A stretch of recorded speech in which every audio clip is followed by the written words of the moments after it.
Everyone warned him not to adopt that dog. He's aggressive, dangerous, a lost cause, they said. But he looked into the dog's eyes and saw something no one else did. What happened next shocked the entire town and turned a so-called monster into a hero. This story will change you. Jack had never seen a place so loud and silent at the same time. The shelter echoed with barks, whimpers, metal bowls clinking against concrete. Every dog pressed against the gates of their kennels, begging for attention, except one. He was in the back corner. A large German shepherd, curled up, eyes like steel. His kennel door had an extra latch. A handwritten sign read, "Brutus, not friendly. Do not approach." Most people walked right past. Jack didn't. He paused, crouched down, and looked into Brutus's eyes. There was no growl, no bark, just pain. Deep, soul-wrecking pain. The kind Jack recognized all too well. Just 3 months ago, he buried Max, his golden retriever and best friend of 11 years. His house had felt emptier than ever. He came here for a new beginning. "Don't even think about it," a voice called behind him. A shelter worker. "That dog's been returned 3 times. Bit someone last year. Completely unadoptable." Jack didn't move. Brutus lifted his head slowly, ears twitching. "I'll take him," Jack said quietly. The worker froze. "You serious?" Jack nodded. "He's not angry. He's just broken, like I was." The shelter staff gathered around Jack like he had just volunteered to adopt a ticking time bomb. "You really don't understand," the manager, Carla, said, arms crossed. "Brutus doesn't trust people. He growls if you look at him wrong. He bit one of our volunteers last month." Another worker chimed in. "We've had professional trainers try. Nothing worked. He's been here over a year. No one makes it past a week." Jack listened, but his gaze never left the kennel. Brutus hadn't moved, just watched him, like he was trying to figure him out. "I'm not afraid," Jack said, calmly. "He's scared, not dangerous. There's a difference." Carla sighed. "I hope you're right. But please, be careful." They handed Jack the paperwork with hesitation in their eyes. "Everyone deserves one chance," Jack said, signing his name. Carla glanced at Brutus and muttered, "This'll be his 4th. Jack looked down at the dog. "Then let's make it count." Brutus didn't bark when Jack opened the front door. He didn't explore. He didn't wag his tail. He walked in slowly, head low, body stiff, like he expected to be punished for existing. Jack gave him space. He left a bowl of food and water. In the kitchen, placed a soft bed by the fireplace, and sat quietly on the couch. Brutus stood near the doorway for nearly an hour, staring at the unfamiliar world around him. He didn't eat that night, or the next, but Jack didn't force anything. He read aloud sometimes, left doors open, moved slowly. On the 3rd night, Brutus finally stepped into the living room and curled up, just a few feet away. That was enough for Jack. On the 5th night, Jack woke to low growling. Brutus was dreaming, twitching, whimpering, trapped in some distant nightmare. Jack whispered, "It's okay," without getting too close.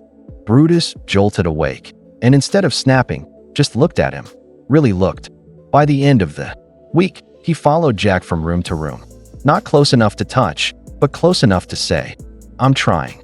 Jack smiled one morning and whispered, "That's all I need, buddy." It happened on a stormy Tuesday night.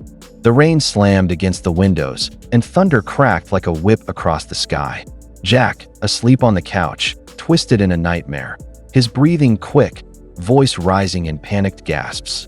He thrashed, haunted by old memories he rarely spoke about. Suddenly, he felt something warm press against his side. Brutus, the dog, had climbed onto the couch, nudging Jack gently with his nose, a soft whine escaping his throat. Jack woke with a start, but didn't flinch. He looked into Brutus's eyes and saw no fear, only concern. For the first time, Brutus didn't run. He stayed, head resting on Jack's chest, steady and still. Jack swallowed hard. "You're not just surviving anymore, are you?" he whispered, stroking Brutus's back. Brutus sighed and closed his eyes. In that moment, they both understood. Healing wasn't a straight line, but they were walking it together now.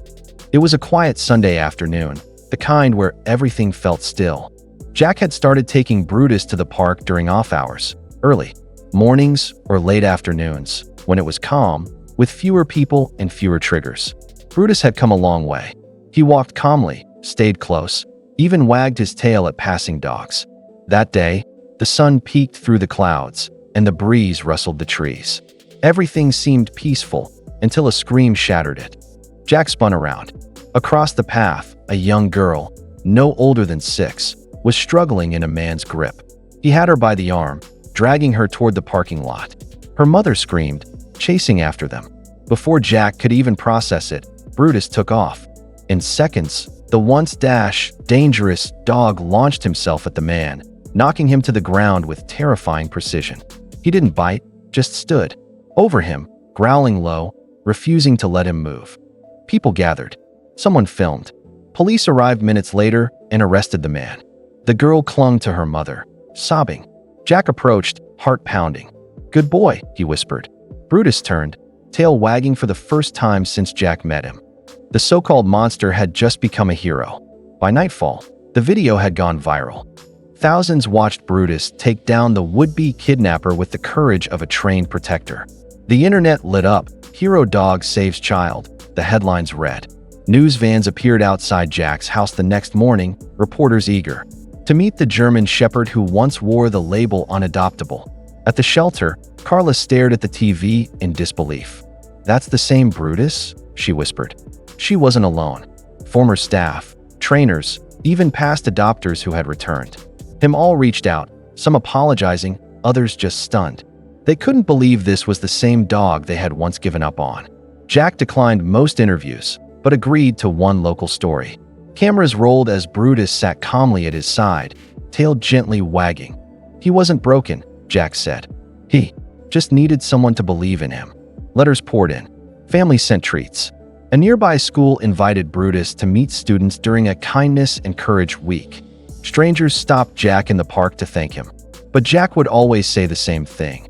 "I didn't save Brutus. Brutus saved someone else, and reminded me why second chances matter." Brutus had finally found his place in the world and in Jack's heart. Weeks passed, but the story of Brutus continued to ripple through the town and beyond. People who had once crossed the street to avoid him now knelt to pet him. Children smiled when they saw him. Parents pointed and whispered, "That's the dog who saved that little girl." But for Jack, it wasn't about fame. It was about transformation. One evening, sitting on his porch with Brutus at his side, Jack looked into the camera for a short video update he agreed to film. "There's no such thing as a bad dog," he said, voice steady. "There's pain, there's fear, but behind it all, there's still a heart that wants to trust, to love, to be loved. Brutus taught me that." He paused, rubbing Brutus's head gently. "I adopted him thinking I could fix something in him. But the truth is, he fixed something in me. I was grieving, lost. And this dog, this so-called monster, gave me purpose again." Brutus looked up at Jack, eyes soft. "He didn't just save that little girl. He saved me, too." The video ended with Brutus lying across Jack's feet, tail slowly wagging. That night, Jack opened a letter from the little girl's family. Inside was a crayon drawing, Brutus with a superhero cape. Above it, scribbled in shaky letters, were the words, "Thank you, my hero." Jack placed it on the fridge. And with that, a man and his once-hated dog continued their quiet, beautiful story, built on trust, healing, and one unbelievable second chance.